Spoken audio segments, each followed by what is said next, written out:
Silento's team has put out a statement on his behalf after he pleaded guilty but mentally ill to charges related to the 2021 killing of his cousin, Frederick Rooks. In the statement, he thanks his fans for their continued support and promises to continue making music behind bars. Silento is best known for his viral 2015 single, Watch Me, Whip Nay Nay. I will continue to make music and work on becoming the best possible version of myself, he wrote, as caught by the Shade Room. He added, I can't reverse time, but I can serve the time I've been given lawfully and strive to positively contribute to whatever my new environment may be. I entered this industry as a teenager, often without proper guidance or direction. While that is not an excuse, it is part of my truth. I pray for growth, evolution, and the ability to find forgiveness, for myself and for this entire situation. God bless y'all. This powerful statement encapsulates not only regret, but also a clear intention toward transformation, a sentiment that many young artists, especially those thrust suddenly into the chaotic and often unforgiving world of fame, can relate to. Ricky Lamar Hawk, better known as Silento, once embodied the joy and innocence of viral internet fame. When Watch Me, Whip Nay Nay took the world by storm in 2015, it wasn't just a catchy dance hit. It became a cultural moment. The song transcended music charts and spread across social media platforms like wildfire. Children danced to it at school functions. Celebrities mimicked the moves in viral videos. Even public figures and politicians got in on the craze. But what the world didn't see was the immense pressure and isolation that came along with sudden, overwhelming stardom, especially for a teenager with unresolved mental health issues and little guidance. At just 17 years old, Silento was propelled into a lifestyle that demanded constant performance and relentless engagement. The fame that had once seemed like a dream began to show its darker side. His subsequent releases didn't replicate the initial success of his debut, and he began to struggle under the weight of public scrutiny, industry expectations, and his own personal demons. Interviews from that era show a young man who seemed increasingly distant, sometimes erratic, and clearly searching for a deeper sense of purpose and direction. Behind the camera flashes and stage lights was a youth battling mental illness since the age of 12, a detail revealed later by his legal team, and one that throws into stark relief the tragic series of events that unfolded years later. Silento's attorney, Keith Adams, elaborated on his mental illness while speaking with Billboard after the sentencing on Wednesday. For the first time since he's been arrested, Ricky is in his right mind, and he's in a place where he has a full understanding of everything that happened and what brought him here. He's been dealing with mental illness since the age of 12, and it's unfortunate that it ended that way, Adams said. We think the outcome is appropriate, and we look forward to continued improvement in his mental health. These remarks paint a complex picture, one that neither justifies nor diminishes the tragedy, but rather seeks to illuminate the layered reality behind a horrifying act. When police arrived at the scene in Panthersville, Georgia, in January 2021, they found the lifeless body of 34-year-old Frederick Rooks. He had been shot multiple times, his face and leg both sustaining gunshot wounds. There was no immediate motive, no clear chain of events to explain why a man would allegedly kill his own cousin. The public was left in shock. The case quickly became a headline, not only because of the violent nature of the crime, but also because it involved a once-beloved internet celebrity.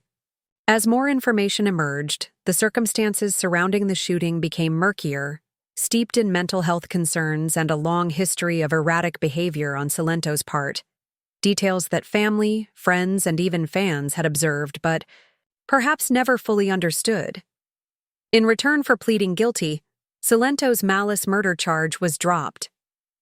Instead, he was convicted of voluntary manslaughter, aggravated assault, possession of a firearm during the commission of a felony, and concealing the death of another. Each charge carried serious weight. The manslaughter conviction alone resulted in a 20-year sentence. Aggravated assault and firearm possession charges added another 10 years. While he had already been in custody since early 2021, the sentence handed down effectively ensured he would spend a significant portion of his adult life in prison.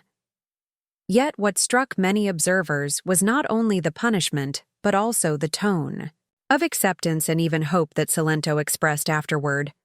His words reveal a man who understands the gravity of his actions, but also wishes to rebuild from within. "I can't reverse time," he said, acknowledging the irreversible nature of what happened.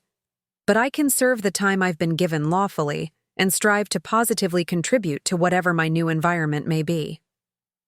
These are not the words of someone simply trying to escape consequences.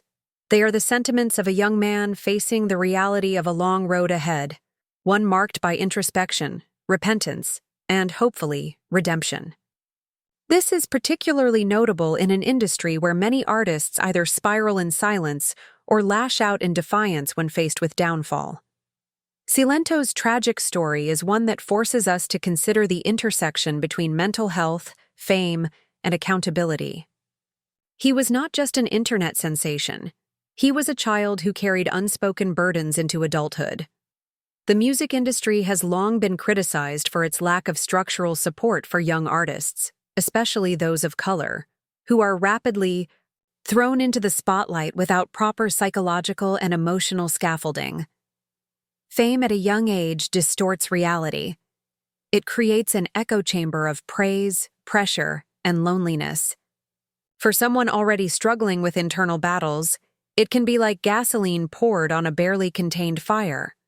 Multiple incidents prior to the murder suggested that Silento's behavior was becoming increasingly unstable. In 2020, he was arrested for domestic violence. Later that same year, he faced charges in California for wielding a hatchet and trying to enter a stranger's home. These were not the actions of a well-adjusted adult. They were red flags, cries for help, and undeniable signs of mental distress. Those closest to him may have seen the warning signs but didn't know how, or weren't able, to intervene in time. The criminal justice system, for all its rigidity, often fails individuals like Silento until it's far too late. The plea deal, which saw the most severe charge, malice murder, dropped, was the result of careful negotiation. But it also reflects a broader understanding from the court that this case was not as simple as cold-blooded murder. The plea of guilty but mentally ill acknowledges wrongdoing while simultaneously recognizing the profound mental health struggles that played a role in the act. This nuanced legal category allows for incarceration alongside treatment, a dual approach aimed at punishment and rehabilitation. For Silento, it means that even behind bars, there is the possibility of healing, growth, and maybe one day, forgiveness. Not just from others, but from himself. As the news of his sentencing spread, reactions across social media ranged from disbelief to sorrow. Some fans expressed heartbreak over the path his life had taken. Others offered words of encouragement, hoping he could find peace and continue to create art in whatever way possible. There were also voices that reminded the world of the victim, Frederick Rooks, a man whose life was cut short and who deserved justice. His family, though relatively private throughout the trial, must carry a pain that no sentence can ease. Their grief is a permanent scar, one that should never be overshadowed by the fame or infamy of the perpetrator.